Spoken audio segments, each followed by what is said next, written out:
নন্দিনীর ভালো লাগা থেকে পুরনো নতুন সমস্ত বন্ধুদের স্বাগত জানাই। নদী তার চলার পথে নুড়ি পাথরে বাধা পেয়ে থেমে না থেকে নিজের গতিতে এগিয়ে চলে, ঠিক তেমনই আমাদের জীবন পথে চলতে গিয়ে নানা বাধার সম্মুখীন হলেও থেমে না থেকে এগিয়ে যেতে হবে। কে কি বললো, কে কি ভাববে, একটু মানিয়ে নিয়ে চলতে হবে, এসব অনেক তো হলো।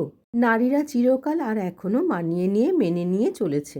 আর নয়, বুক বাজিয়ে মাথা উঁচু করে ঠিককে ঠিক ভুলকে ভুল অন্যায় প্রতিবাদ করে নিজের পথে চলতে হবে। পিছনে ফিরে তাকালে চলবে না। তোমার জীবন তোমার হয়ে কেউ বয়ে নিয়ে যাবে না।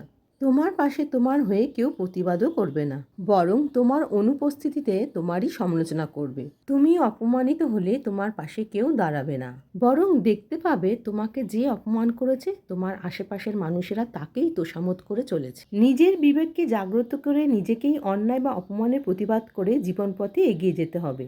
মানুষের মনুষ্যত্ব আজ হারিয়ে গেছে। মনুষ্যত্ব জাগ্রত না হলে ধর্ষণ চলবেই।